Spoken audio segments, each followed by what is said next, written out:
Hello there, welcome back. We are on to our next lesson. Today we are talking about particles and waves. And in our previous lessons on quantum, we learned that light can sometimes behave like a wave, but also can sometimes behave like a particle. And we saw some different examples of that so-called particle behavior of light, like the photoelectric effect and so on. And this first thing we're going to look at is we're going to take another look at another example of where light is exhibiting very much particle-like behavior as opposed to wave-like behavior. And this will help us cement the idea of the wave-particle duality of light. So this phenomenon that was observed is called the Compton Effect. And essentially, Compton observed that if you fired X-rays at just different materials, that the X-rays scattered. And that's not a big surprise, right? Because waves or particles can bounce off of things. And so what he noticed, though, is that in addition to the waves themselves scattering, so an X-ray traveling one direction and then colliding with a particle and moving off in a different direction, what he noticed was that the particle itself was also scattered. So we had a wave that changed direction, but then also a particle. And there's a diagram of it right here you can see here. So I've got an incoming photon of, let's say, blue light. It strikes a particle and then it scatters and it changes direction. And it changes that direction by a certain angle theta. Well, accompanying that is the particle itself starts moving because of that collision. Now, what that reminded him of was kind of classical momentum collisions. If I have two particles, one's at rest and one's moving, think about two billiard balls. After they collide, they might move off at different angles. And this involves a transfer of momentum from one particle to the other. And we know that that momentum is conserved, and we can add it all up and find out how the particles are going to move. So this led to the question, well, is light striking these particles behaving like a particle itself? And if so, then does light itself have momentum? So what was discovered when they looked a little bit closer is not only is the photon of incoming light here scattered, not only does it change direction, but it also changes wavelength. So it goes from, say, blue light to orange light in this example, which means it goes from a shorter wavelength, a higher energy photon, to a longer wavelength, a lower energy photon. Now, that's again kind of analogous to this example here, where initially I've got this first object rolling to the right here, and it's got all the momentum in the system. And the momentum of this second object here is just zero. But after the collision, both of these objects have momentum. The first object shared its momentum with the other one, and also then transferred energy to the second particle. And that's exactly what's happening here. This particle wasn't moving, and now it is. This photon, initial photon, came in with a certain amount of energy, came in with a certain amount of momentum, and it shared it with that other particle through a collision. So the outgoing photon loses energy and loses momentum. And so he was able to predict, okay, well, how much is this particle going to scatter by? How much is this photon going to scatter by? And it turns out that if you treat the light as a particle with momentum, then the angle here very closely predicts how much the wavelength is going to change, which is telling you really, in a sense, how much momentum is transferred to the second particle. So he determined that the change of wavelength depends on the scattering angle. And this can't be explained if you think about light as a wave. Even though wave-like behavior like diffraction is something that might involve scattering, this is only really predictable if you treat light as a particle, and then as a particle that has momentum. So he assumed that the photons acted as particles and that they collided elastically with the other particles, and basically treated this like a classical physics kind of interaction. Now, if we're going to start thinking about light as having momentum, we need to go back to relativity. So in relativity, what was discovered is that the energy of a particle, of a wave, if you will, is equal to its momentum times the speed of light squared plus mass times speed of light squared. Now, hiding in there is something that you're familiar with. The E equals mc squared formula is kind of hiding in there.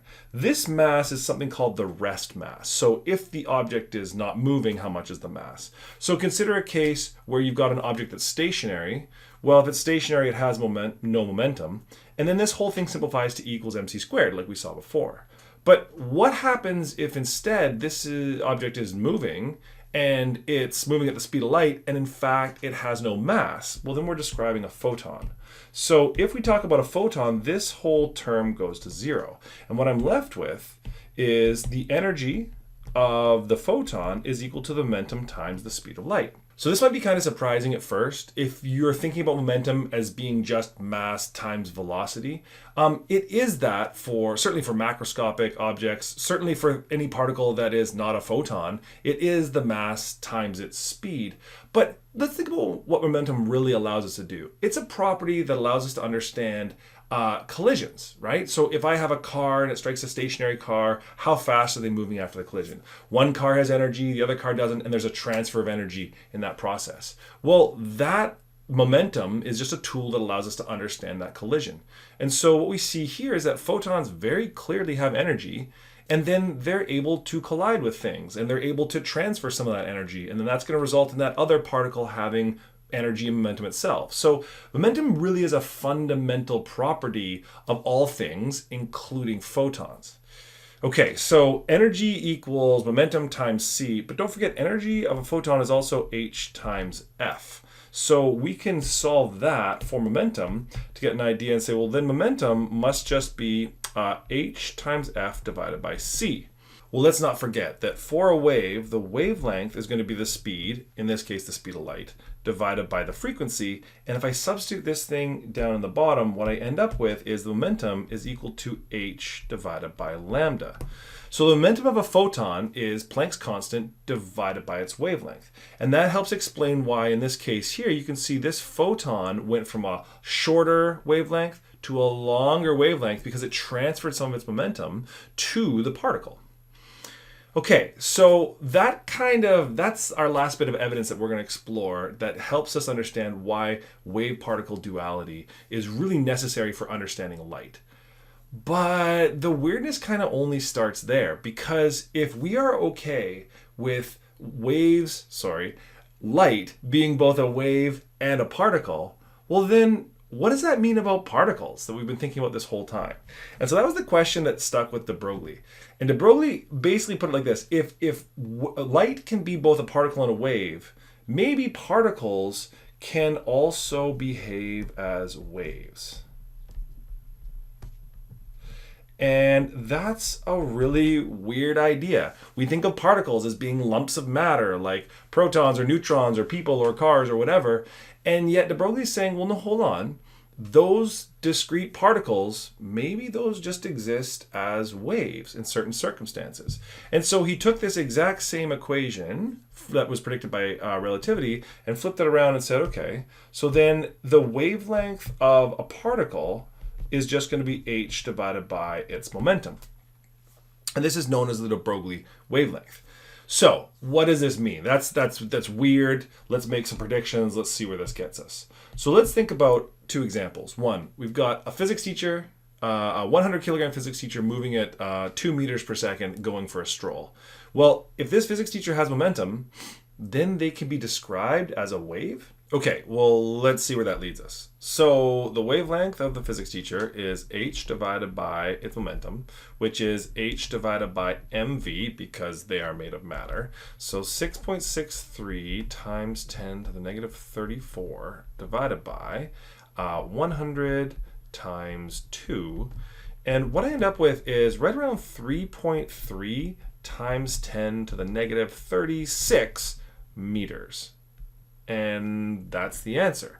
Well, that is a ludicrously small distance. So if you want to describe something moving around in the macroscopic world as a wave, you could do it, but the wavelength would be so small, so ridiculously small that you could never measure it, you could never make any predictions about it, you could never observe it. It's just way, way, way too small.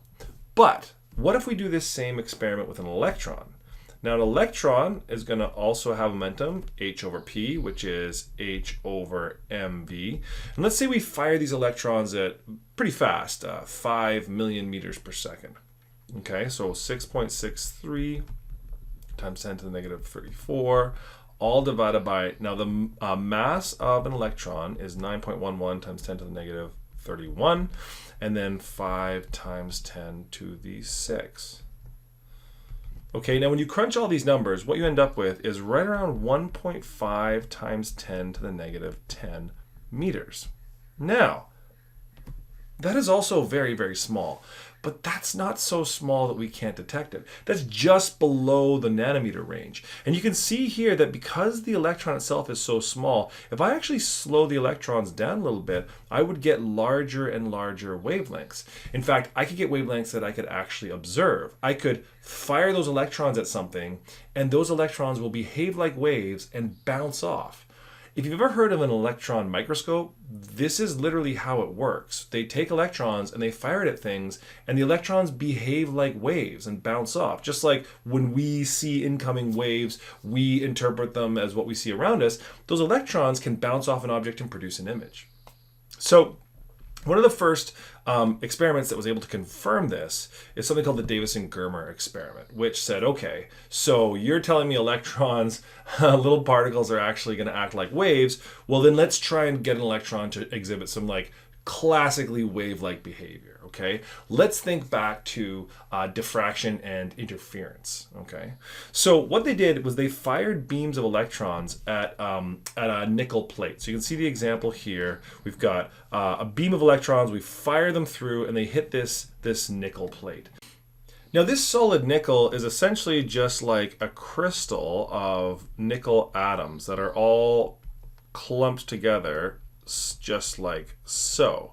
And what actually ends up happening is when the electrons come in, the spacing between the atoms, the atomic, the internuclear spacing here actually ends up acting like a diffraction grating. So this, these atoms are so small, the distance between them is just about the right distance to diffract a wave that is of the wavelength of these electrons. Remember that we predicted before when we did double slit interference with light that the size of the grating is going to help you determine whether or not you can diffract the waves.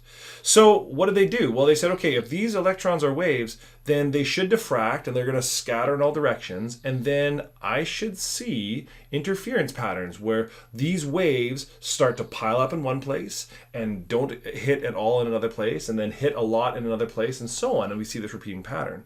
And so they said, okay, well, we expect a maxima, a minima, a maximum minima to occur in these locations. And what they found is, in fact, the scattering angle absolutely predicted where we're going to see those maxima and minima. So if I put a detector right here based on the wavelength of the incoming electrons, they should produce a maxima here, and then slide it over and it should be a minimum here, and slide it over and it should be a maximum there, and so on. So again, this was pretty clear evidence that particles themselves can also behave like waves. Okay, that's it for particles and waves.